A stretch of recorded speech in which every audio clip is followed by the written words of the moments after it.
We're trying to put a big barn in our property, right? To consolidate, there's 3 shitty other outdwellings on our property, which you just want to consolidate, make it a bit bigger, have an office and a place where we can work. The council goes to advertising first. All our neighbours are like, yep, happy days, that sounds amazing. You know, we've got reclaimed tin from a warehouse in Collingwood. We've got a pile of reclaimed bricks ready to go on. Yeah. We want to try and make it feel like it's been there for 50 years, right? So go to advertising, and that's the first thing council does. Go to advertising. Yeah. I'm like, wouldn't you do that at the end? When you've done all your checks and balances and made sure that it fits in with all the criteria from all of the overlays that are on the property, and then ask the neighbours? But you're doing it that first, and then you're seeing if it's okay in the council, because you've wasted everyone's time. Yeah. But you know why they do it? No, I don't. What happens in my world is they will want to test the temperature of community, the officers, in order to get an understanding of what the elected officials, what their position is likely to be. Yeah. So when they're putting reports up to elected officials, they have an understanding of what the likely direction of the council's position will be, because there's this disconnect between the officers and the elected officials. So what do they define as community then? Anybody who objects. But the thing is, what I get frustrated with is that it doesn't take into account the people who seem like, hey, I love this. Like, that gets pushed aside and ignored. Yeah. But that's like gets to the heart of one of the other problems we've got, is that like people have lost an understanding of how the world works. So the world's run by people that show up, you know, and so if you don't show up and actively participate in the democratic system, it doesn't matter what you say on social media. It doesn't matter, because it doesn't influence the outcome. So if you're not showing up to council meetings and voting and getting involved in that process, the people who do show up are controlling the system. Right, okay. It's people who have the most amount of time, so it's the retired people. And or the people who understand how the world works, who... Or don't have any friends and got nothing better to do with their time. Well, I'll say it. I'm totally already going, but like we've already started. I mean, I'm assuming we started the episode now, like, because it's an interesting conversation. Maddie, I'm going to throw to you, because you've got a great question. Because you are a developer, and words that are typically associated with developers are like greedy, arrogant. What makes you different? Oh man, the perceptions of developers, it's such a shame, because there's so much truth to it. Like, unfortunately, I've worked with and for some of these people, and it's a real shame, because like trust is broken, and that's across the entire system. I guess the trust is broken between community and the development industry. You know, trust is broken, you know, in part between builders and the development industry. So it's an incredibly complicated topic. What makes us different? The reason I'm a developer, and it's kind of a long answer to this question, but I guess my man was a builder, and growing up I'd been around building sites my whole life, and he'd built big commercial projects. You know, Melbourne Central was one of the largest projects That's pretty cool. He was on, and so that was like a 5-year project. So as a young kid, I'd go to Melbourne Central.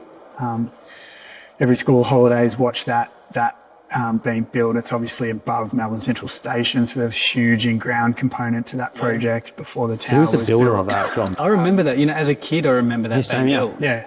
So it was Kumagai Gucci. It was a Japanese company, Japanese construction company. So, and Daimaru, the shopping centre, Japanese shopping centre brand, they were in there to begin with. So this was like kind of late 80s, early 90s, sort of like peak Japan times, and just exposed to that process. And I guess like that, I got my affinity for buildings and building through that experience. It's funny, you look back on those seminal experiences of why you were attracted to some things, what captured your imagination as a kid. You know, for me, it was definitely that process. I've got a little painting I painted in like grade 3 of Melbourne Central, that I've still got at home. It's just a nice like reminder. I won a little art competition back in the day, and you know, for my old man's my stepdad's 50th birthday, he took this awesome photo standing on top of one of the spires of Melbourne Central, and it was just with an old, film camera, but he'd taken a stage shot from on the top of the spire.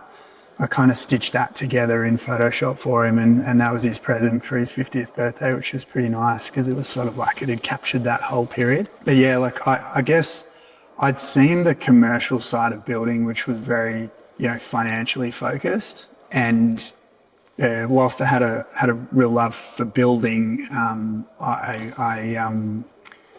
went to university and I originally got into art science. Long story, spent first year there, went out with a girl who was studying landscape architecture, was exposed to the architecture faculty through that, and, ended up ditching the idea of doing medicine and flipped into architecture. And that was the beginning of me sort of finding my path, I guess. And, I have a real sense of a strong sense of responsibility is what kind of underpins who I am. So medicine was an extension of that. I wanted to kind of be part of the solution. Flipping into architecture gave me a more macro view on what that meant. Like the city, the region, the role of buildings within society, the role of cities within society, particularly the intersection between buildings and cities and public health. So the way in which we design the shape of our city and how that can have positive social outcomes at scale, those sorts of topics are of real interest to me. It's part of the reason why we have our sustainability consultancy. We can be at the table helping to make better decisions at that macro scale. But yeah, look, I started off in architecture, did 3 years of architecture, spent some time in architecture. At the time you did 3 years and then you did a year of practical experience, kind of spent some time in an office, an architectural office. And yeah, I don't know, just there's a real frustration, I guess, sometimes within architecture at the lack of control. Like I think, particularly in Australia, architects they're heavily involved up front at larger scale projects, and there comes a point where, the architect's design role is novated across to a builder and architects really get cut out. Yeah. And it's a real shame because it's really limited the role of the architect in larger scale projects. It's a little bit different on single res where the architect's still involved from way to go and they project manage and they deal directly with builders. And so that doesn't happen in commercial, the architect's gone. And does the builder then take over the indemnity on the insurance, indemnity on the design? It's a really good question. Because under the design and construct model, essentially the principle, and this is all driven by financiers, by the way. It's like the bank requires pretty much a design and construct contract to be in place, which is a guaranteed kind of maximum price. The design risk is transferred from the principal to the head contractor. The head contractor then requires all of the sub-consultants, one of which is the architect, to, they require them for their PI insurance. Yeah. But essentially the design performance obligations are placed on the head contractor by the principal. So the architect's there pretty much only for their insurance. It's really perverse. So why would you go design one of those buildings knowing that they just want your insurance and you're probably going to get sued? Because on those massive buildings, on a residential project, there are problems weekly. Yeah. I can imagine a scale that size. That is a really, really good question. I don't have the answer for that. It's a really good question. Well, just seems illogical. Yeah. Therein lies one of the conundrums, right? So even our sustainability team, our Better Buildings team, when we're working on large projects, we'll do the upfront sustainability advice, then we're novated across to the head contractor. We then work for the head contractor. Our PI insurance is on the line for the work that we've done. So you're still involved, you can still continue to consult through that process? You consult, and depending on the principal's objectives, so if the principal's objectives are profit maximisation, that they're perhaps the incentive between the builder's profit motive and the principal's profit motive is aligned, i.e. the head contractor, pushing the consultants really hard to water down the design and basically get away with the bare minimum so the head contractor could carve out their margin is aligned with the principal's interest. For us, we have a carve-out clause in our D&C contracts number one, we design a lot further before we hand over to a builder. So we'll design typically to 80 to 90%. Standard industry practice might be 50% or less. Yeah. Some developers, So you de-risk. mate, some developers design to 25% and then handball it to the head contractor. Wow. Off a set of renders, and then the head contractor. So off they imagine go. you getting a set of renders and go, hey, mate, go build it. Yeah. I mean, it's a lot different because you've got your client is the person that's going to be ultimately living in the home. So there's there's not enough parallels there to say, hey, what would you do in that situation? But that's our client too, right? So our client as a developer, or as hip versus hype, our client is our customer, the person who we've sold a home to. And so we've got a carve-out clause in our D&C contracts, which if, say, the architect or any one of our key consultants that have been novated to their contractor, if they have concerns that the intent of the design is not being followed, there's a carve-out clause that enables them to raise their hand with us as the principal, because standard D&C contracts don't have that carve-out clause. That's one of the ways that we maintain oversight through that D&C process. If that clause isn't there, you won't do the project. If a head contractor wasn't willing to agree to that clause, we wouldn't engage them. Yeah. I mean, that, I guess, shows your ethics and your values, like to actually have that clause in there, because surely it would be a lot easier for you as a business not to have that clause in there. Yeah, it's easier, but again, it comes down to what's our objective as a developer. We are fundamentally an end user focused business. Well, I think that was the question that you were trying to get to before, Matt. That's the answer right there of what sets you apart as hip versus hype, as the developer of hip versus hype than other developers, because you guys actually have the best intentions of that end user in sight. Yeah, and look, I see commercial alignment there, because any brand that I am attracted to outside of the built environment, they produce products and seek to maximize the customer's experience. If you do that, people continue to buy from you. Yeah, right? absolutely. Yeah. If you cut corners and you don't honor your promise, people aren't going to continue to buy from you. So there's fundamentally commercial alignment there. As a business, though, we probably believe in a little bit more than that. We believe in every day when you go to work, you get to make a choice.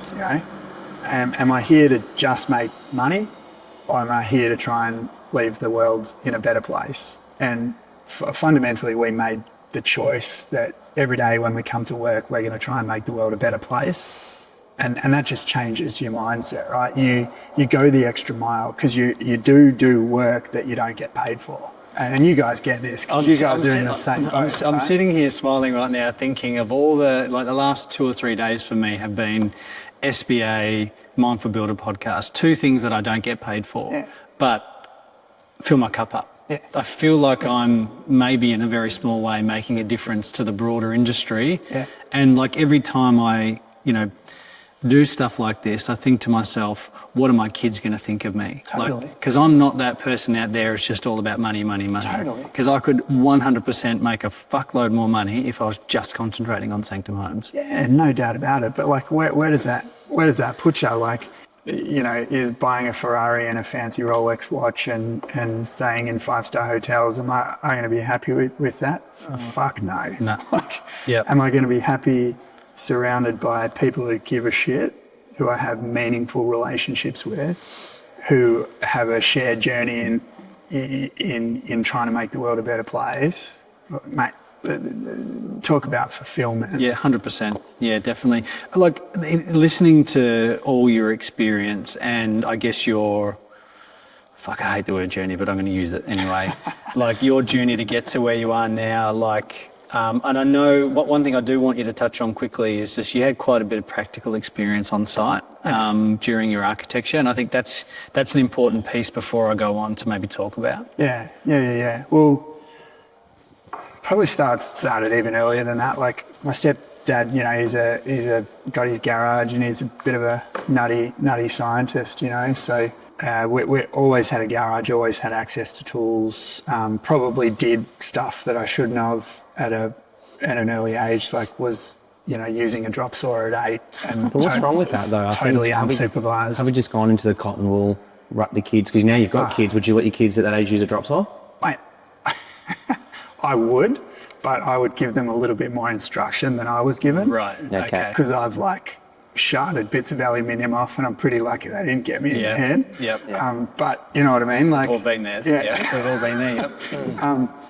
But fundamentally, that experience of picking up a 12-inch angle grinder and knowing how much torque it's got, and having that in your hands is pretty important. Yep. I think kids have lost that though. I think we're in a generation now where they spend all their time in front of the computer, and I think as we go in time, there's going to be less people that want to get their hands dirty and go down that road. And I think the trading industry is going to be really hurt in the future. I think where it's already hurt.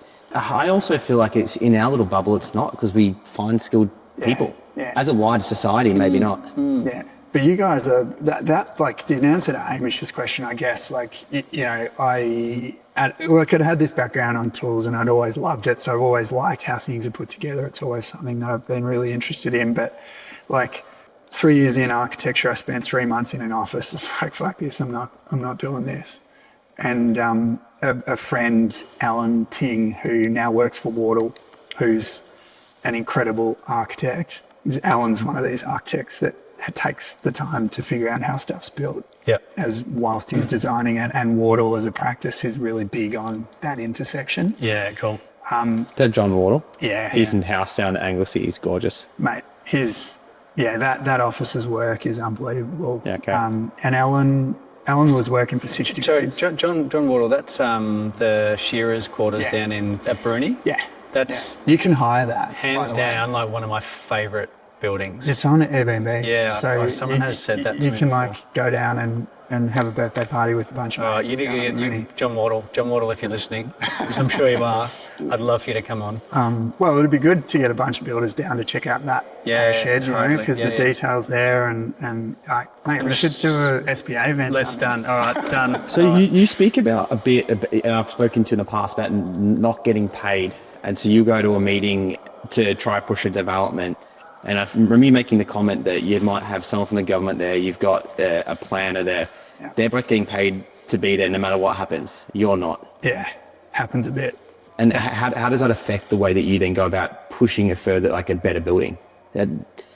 Look, I just look for alignment wherever I can in life. Like, you got to look for win-win situations. And so you might not be getting paid on the day, but like for example, for me, because we have our sustainability advisory business, because we do a lot of work with government at all sorts of different levels, I can justify my time two ways. I can say, hey, I've got a seat at the table, I'm influencing better outcomes. Yep. That's number one. Number two, hey, I might meet someone who I can connect, our team with, and maybe that leads to an opportunity for us to help out at some point. So it's like, it's less, corporate, where it's like, unless this is going to result in an immediate opportunity, I'm not going to do it. You play the long game. I take a little bit of a longer view on building relationships. I think if you look at the evolution of hip versus hype over the years, if you weren't doing the things that you do, where you weren't getting paid, the opportunities wouldn't present themselves. You couldn't do it. You can't do it. So you doing, and look, I think about the things that I'm doing with SBA, the things that we're doing with this podcast,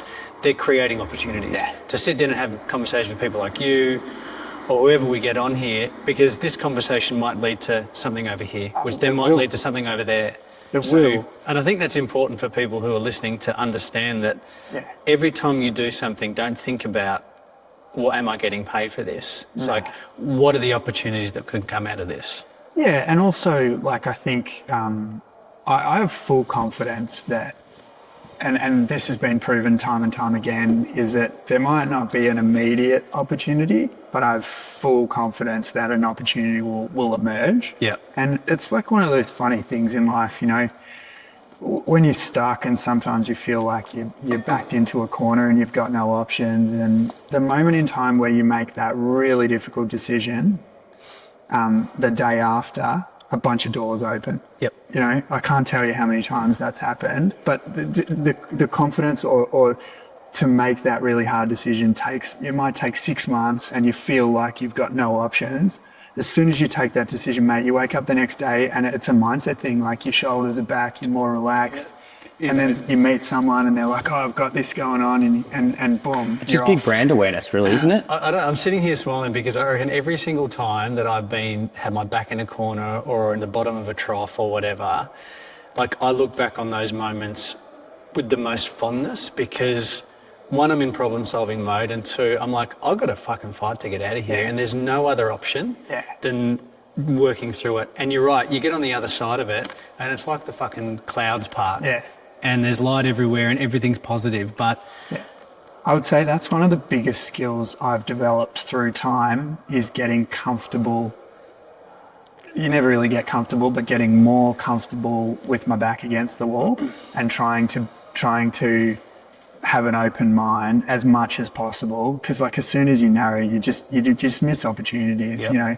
Whereas like your back's against the wall, okay, I've got a fair bit on here, but try and keep an open mind and present and be aware of the opportunities as they emerge. But even just have the understanding that this is a moment in time, and then you dig into your brain and go, hang on, I've been here 3, 4, 5, 6, 7 times before, and I've always gotten out of it. Yeah. So it's just you said it's about backing yourself. Yeah. And you build little strategies. You know, like it's like I've got to carve out some time. I've got to go for a walk. I've got to go for a surf. Got to go for a ride. Got to do something. Got to get my just head. don't watch Carlton. You don't watch Carlton. We're not talking about football anymore. If you want your anxiety to go back up, just chuck the footy. I've quit football. Do you know what's so good about, like, it's so good seeing Sauce back on the park though, because, like, you know, I kind of feel like it's all we have to hold on to. Well, he's just the passion and fire, and like sitting for 12 months on the sideline, clearly, like it's got to be a reminder to the rest of the team, like how lucky they are to be playing footy and like get out on the park and just give it your all. My anxiety at the moment just gone. I'm going to Perth for 2 games. I'm wrapped, so I'll be delayed. Now, when you have your back up the wall, a lot of the conversations you're having, the answers are obvious, so they're quite frustrating conversations because you're like, guys, you need to see clearly through this, not just go through the bureaucracy and the crap that you guys have to deal. How does that affect you? Because it must take a huge mental toll on you when you're like, the answer's here, it's plain and simple, but that year could take a year for them to understand that that's the answer. Yeah. I'm still not good at this. Like when I was younger, I used to get way more fired up, have a yell, whatever. It doesn't work. No, it doesn't solve problems, doesn't get people on your side. You know, at the end of the day, most people are doing what they think is right, and most people are trying to do a good job. I think they're doing a good job. I think they're doing a good job, fundamentally. And it all comes down to their bosses and stuff, because if they've been taught that way and they're being, say, hypothetically, cancel A forever, and that's what their boss has done, they just think that's normal. They haven't been exposed to other ways of doing things. Yeah, totally. And then you come across some people that are just absolute pricks, and they exist. I'm dealing with a couple at the moment. In my experience, genuinely, I reckon those people are few and far between, but they exist and they have a big impact. So it's probably better to say that you prefer to disrupt. Yeah, you know what? I would prefer to enable good people, and as a strategy. So like the work we're doing together at BBX here, like just even making this space available for you guys, it's just like seeing what collectively you're up to and saying, how can I help in my small way? Yep. How can I like do something? And then I rack my brains and I'm like, okay, where do we have spare capacity, or where do I have something that's otherwise not doing anything right? And then if we can create alignment and enable good people, like it's just, that's got to be your counter to the negative bullshit. Yeah, totally. It's like the negative bullshit is here, but hey, how can I fill my cup up with as much positivity as possible? It's so hard. Everything in these days, day and age, is all negative hook, negative clickbait. Like that's all that sells. Yeah, you're really good at that. Yeah. On your social media, man. But it's what people get engaged by. Yeah. Like I have no following of, say, the Daily Mail, but their shit pops up all the time because obviously people are clicking on it. Yeah. Because of the tagline, like the words they use is like brutal, honest, like confusion. That people are like, oh, I need to see what's happening there. Yeah. But I think there's like a deep psychological thing going on there where people have a negative news bias. Like it works, it sells. Sex and negativity sells, unfortunately. And I think it forever will. I don't think it changes. I think it's pretty hard coded. Yeah.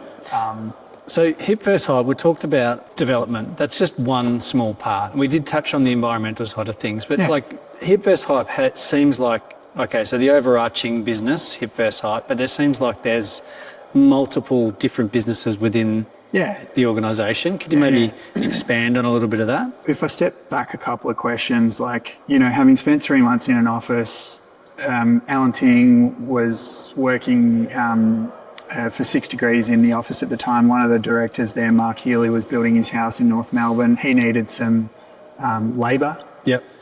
I just put my hand up and went and saw Mark and said, hey, I'll do the labouring job, but will you sign off on my year of architectural experience in return for doing labouring work? And he agreed to do that. So the rest of that year I spent working on Mark Healy's house in North Melbourne with a builder called Frank Wes Alfredson and his crew. And he's a builder kind of like you guys, right? Like he's building high-end architectural stuff in order to achieve that level of finish. He's got crews of people who give a shit. His electrician gave a shit, his plumber gave a shit, his renderer It's really not hard. You're already going to work. Like you're actually making the choice to get out of bed, wake up, have your breakfast, grab your coffee, get in the car, get to work.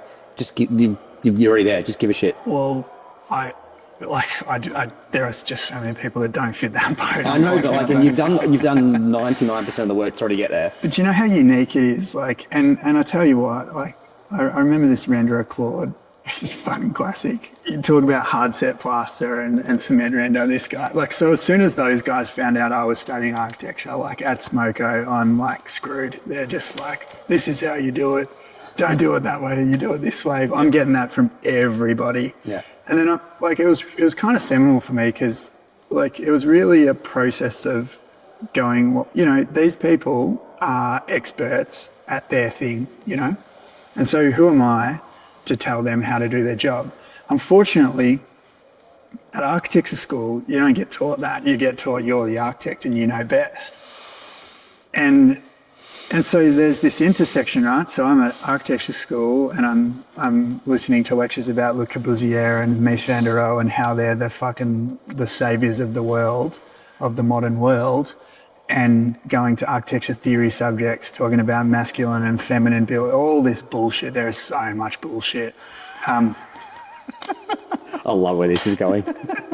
And then I'm going to site talking to guys who are absolute experts at what they're doing and have so much knowledge to impart on how to build a good building. And then I'm going back to university and learning nothing about how to build a good building, if I'm to be brutally honest. And so that intersection is really fascinating. So then that sets you off in a direction of, well, okay, I'm gonna find what I can in this architecture world around what constitutes good building, what actually constitutes good building. So then you start gravitating to, you know, some of the famous architects like Alvar Aalto and shop architects, these groups that are really focused on the craft, that intersection between design and craft and what it takes to build a good building. I feel like that's coming back to residential right now, though, because I feel like the architects we're talking to are that. More and more. I think so. I really feel like maybe, again, we're sheltered, but I feel the architects that we get to come across our desk really would take the time to like call up that renderer and be like, hey, how would you do this? Yeah, and I think that's happening more and more. And I actually feel that even in the last 6 months, there's been even just a slight switch to there being, well, I know I'm talking about this whole collaborative thing, but I actually feel like we're actually starting to move into a space where there is collaboration. Yeah. It's not just a buzzword. No, genuine collaboration. Genuine collaboration. And that's like, again, I think I don't see that at scale. I see that in niche, unfortunately. Yeah. But I do see it, and you know, like, you just gravitate. There's been these architects for ages, you know, like, again, Alan, who I mentioned before, he worked for Alan Powell out of university. Alan Powell's one of the greats, the pencil architects who actually drew buildings and didn't draw, you know, in computers. So, like, there's a tangible relationship between what you're drawing and kind of a greater depth of knowledge required to how the building's put together. That's a really interesting point. Do you actually think that as you're physically drawing something, the building makes more sense to you rather than doing it in CAD? Personally, pros and cons, but at a micro residential scale, I would say 100%. Yep. I would say I've had some really, really interesting experiences where I've chucked on a set of VR goggles and gone through a bigger building, and you start identifying like issues. So your best thing to say is, when you build a building and it starts to come out of the ground, and then you'll go to get the plaster on, or like you'll see a critical detail in your face, and you're like, oh fuck, that's not right. And then there's probably 5 different trades that intersect into actually solving that problem.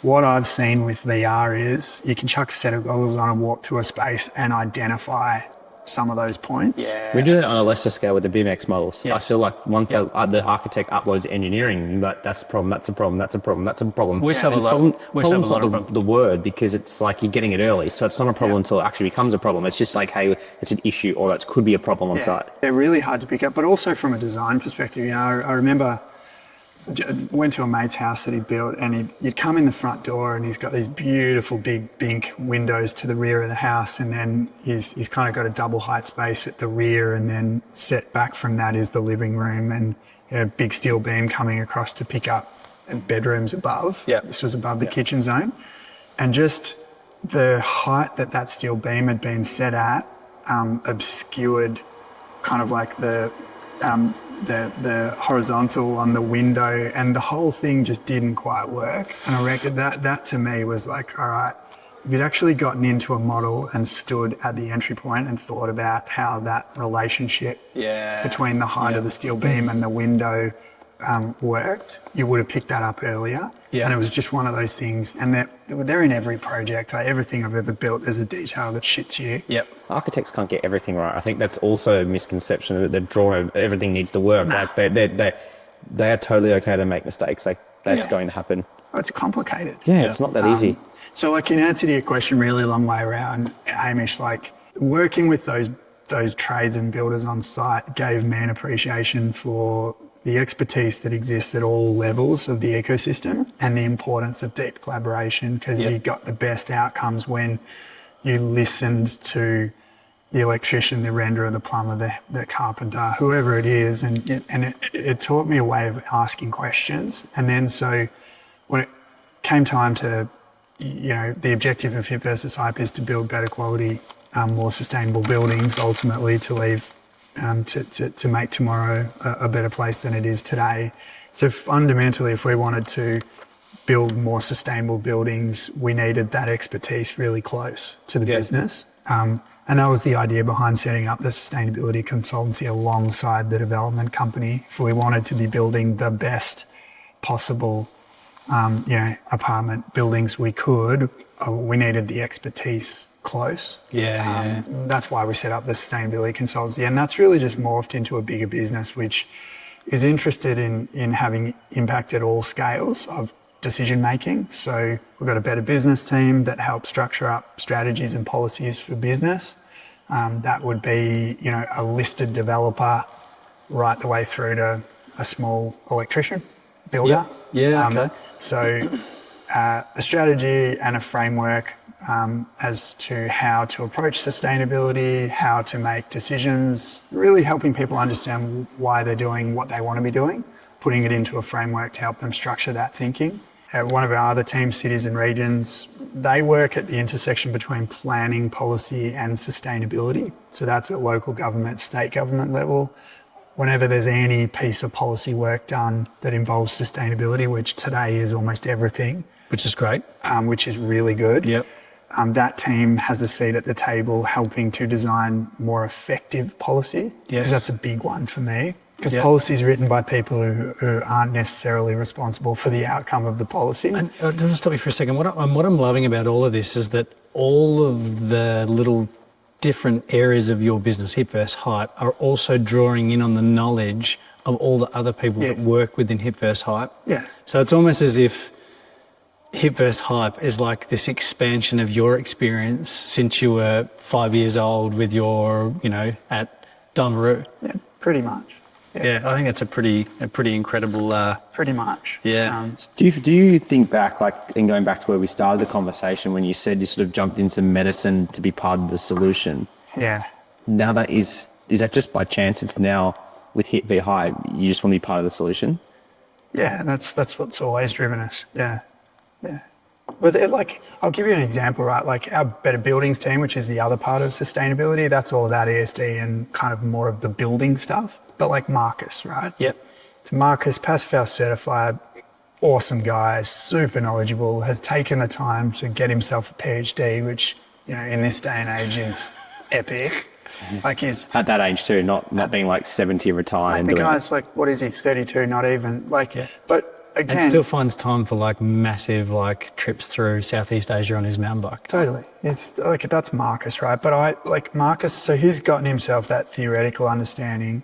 Like for me, I want to do what I can to give Marcus that practical understanding. So I introduce him to guys like you, and it's like we do stuff like SBA, we support SBA, so my buildings team can meet a whole bunch of builders. Yeah. Because those builders, that was one of my selfish motivations for this whole thing. Like I want my buildings team knowing a bunch of builders and trades who can help them become better at what they do. Yeah. And hopefully at the same time we can help you guys. Yeah, 100. But like if my team's sitting in an office and not talking to the guys who are actually implementing, their advice is useless. So why isn't that part of the architecture degree? Because I think it's quite clear that it works. Wow. Like in anything, like you have experience on being on site, you're going to gain on site experience. Yeah. The whole issue I see with the architecture degree, with what you're saying, is there's no on-site experience. You learn it all in the book. You go work for an architect, you learn the CAD stuff, the back-end stuff, which you have to do. But why is there no push to be like, you have to do 200 hours on site with the builder? It could be labouring, it could be working in their office, but it needs to be on-site experience signed off. I don't know, like it's changed a bit, probably. Like, I don't know, I went to Melbourne University, which is quite, big on history, and RMIT is big on kind of theory, Monash, Swinburne, so they're a little bit more practical. Yep. But I've got like the perfect first year. I thought about this a little bit. I got the perfect first year architecture studio. At high school, I was in cadets, right? They used to do scouts and heaps of camping and all of that shit. But the section of cadets that I was in was B Corp, and B Corp were the guys that kind of went out in the bush for 10 days and no tents. We just had hoochies. Jeez, I would die if no cheese and wine. But like, do you go for Melbourne or Carlton? I'm a princess. I am a total princess. But like setting up hoochie in the bush, right? So basically just a tarp. So you got a single line and a hoochie. Like that is the best way to learn how to site a building. Because you have to think, and if you don't get it right and it rains, you get fucking wet and all your shit gets wet. Do you know, I can't help but be in awe of the simplicity of that. Just that right there. That right there. If every single architect did that, epic, and just really understood how to protect yourself from the elements really simply, like we would not have the shit that's being built out in all these satellite suburbs right now. So where do you set your base? Where do you set your string line? Where do you hang your edges? Because you can hang them in all sorts of different directions. You can pick up a corner and hang it off a tree, and it all comes down to what's the weather for this night? What's the prevailing wind direction? If it rains, where's water going to flow? What little trenches need to be dug in order to divert water around It's fucking brilliant. my base? This is brilliant. It actually makes so much. It's really just broken down into its most simple form, and I think. And if you get it wrong, there's consequence. And you're 'cause wet you at night. get wet, and then you're fucked for the next 2 days. Because once you're wet. So if you don't get it right, you wear the consequence. I don't know. Like it's a bit old school. I reckon I'm going to take this. I'm going to make my kids do this. Like I back onto a state park, and I could do this for my kids right now. You can probably do it for me. I'll do it for Maddie. Maddie, you can come along with my kids. In fact, Darcy is going to be teaching you. He would out-camp me. He would out-camp you.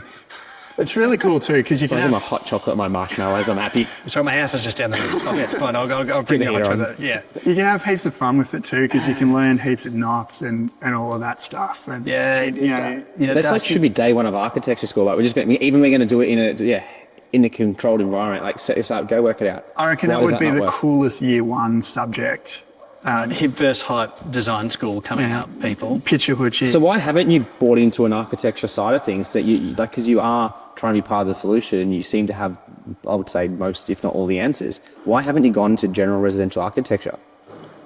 Do you think you can have more impact doing what you're doing now? Yeah.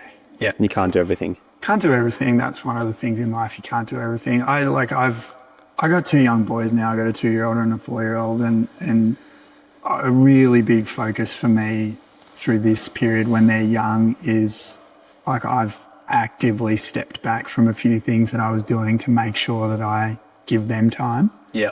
And so there's a limit, and I've just made a choice. Like I want to be present through this time, because I'll only get it once. And 10 good summers. How did you step back? And that's something that you should That's something that I'm like, we're Maddie. having our first in June. Like, how did you actually actively step back?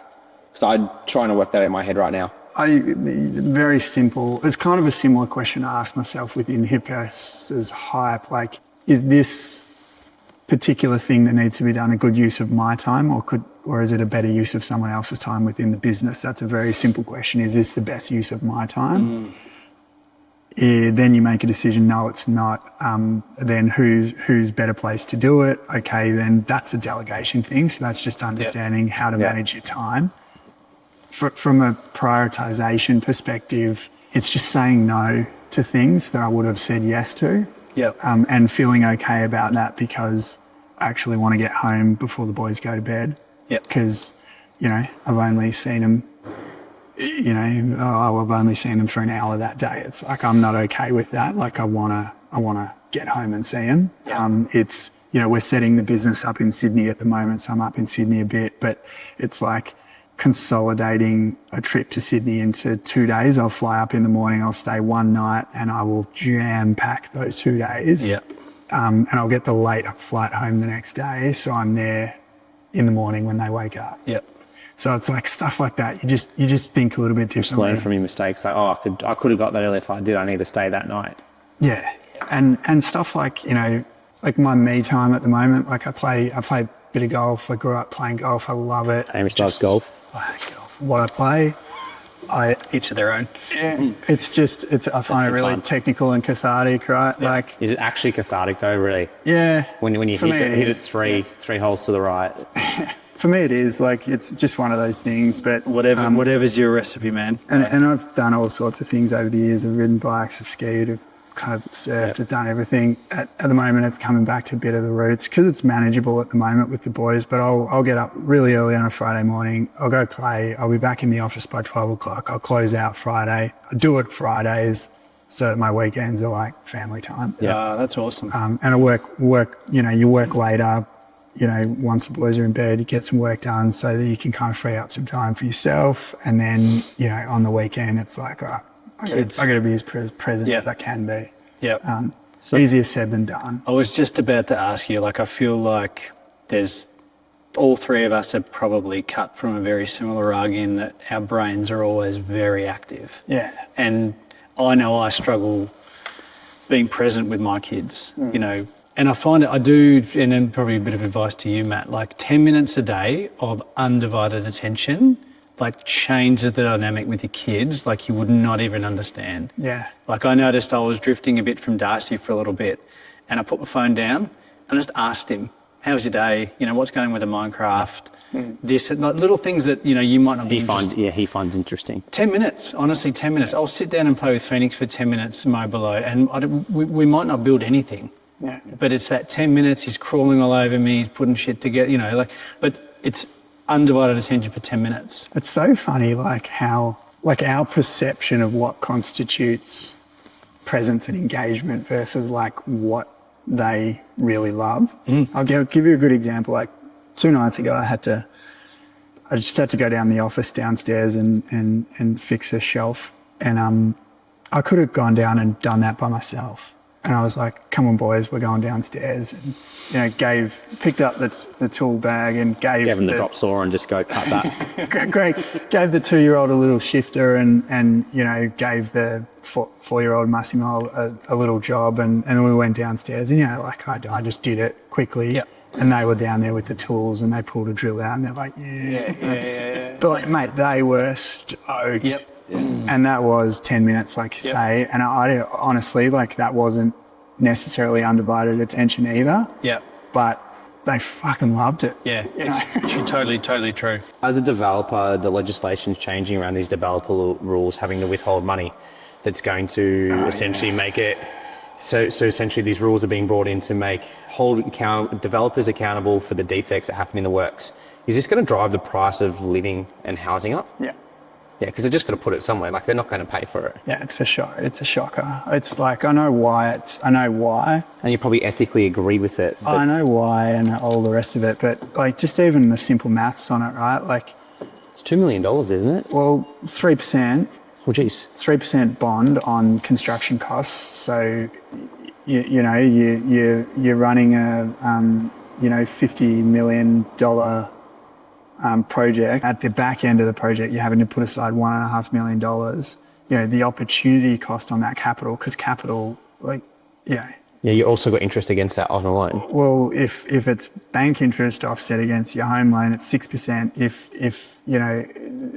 it's capital that you could otherwise deploy into a future project, it's significantly higher than that. Yeah. If it's mezzanine debt that you've got, you might be paying 15% on it. The equity rate of return on that sort of capital is higher than that. So, there's a material cost to compartmentalizing that capital.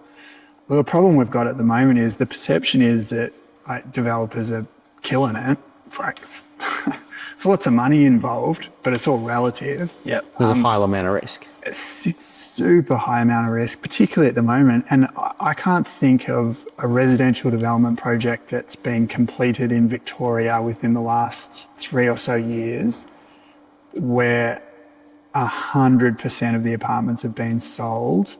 And in a development project like that, your profit sits in the last 2 to 3 apartments that are sold. So until you sell those 2 to 3 apartments, there is zero profit. Wow. So it's just, you buy the land, you pay consultants, all the sales and marketing costs, you fight council, all that stuff, the time cost of capital through that entire process.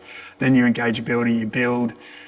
So you spend money for 4 years, and then pretty much in one day you get a capital inflow. Now, if you've got residual stock, there's no profit until you sell your residual stock. And at the moment in the market, what we have is a situation where developers have got bank loans on residual stock in order to extract some of that money. Right. Now, what this policy is saying is, instead of that developer being able to go and redirect that capital into creating a future project, we're going to sit a considerable amount of it in a bond facility. That would just reduce... Is that earning interest?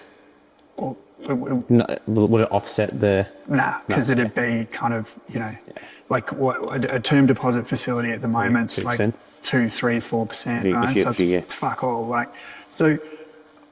get the idea, I get where it's coming from. The key question is that are developers necessarily the ones that are responsible for the lack of quality in the system?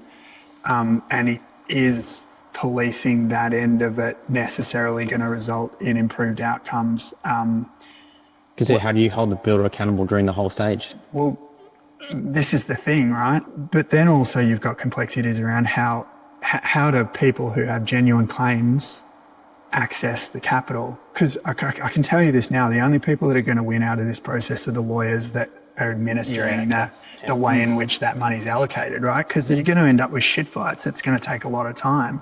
I see what it's trying to do. I don't necessarily see that it's super effective. Like, for me, there's some bigger picture structural issues at play here, which is the skill of labour on commercial sites is nowhere near good enough. Yep. There's a whole upskilling piece there, and that's again why I wanted to get involved with you guys. Is like, guys like you, what's the best way to solve this problem? Is it trying to educate at scale, or is it trying to scale up people with great cultures? And I think personally, I believe part of the solution is for guys like you and your networks to look at how you guys can scale a bit and have an influence on, motivating the average tradie to just do a better job. Yeah. Because that's a real problem on commercial sites. There are guys that just, it kills me. Well, that's going through this whole little issue at the moment. Like, that's getting cleaned right out. Walk around our sites and there are guys there that just do not give a fuck. They do not give a fuck. I reckon there's another episode. Got a Yeah. whole other episode that we could chat with here. That one's just like, you know, part of your mission, right? Yep. But Thank you very, very much for coming on, mate. Yeah. Thanks, Liam. Really appreciate it.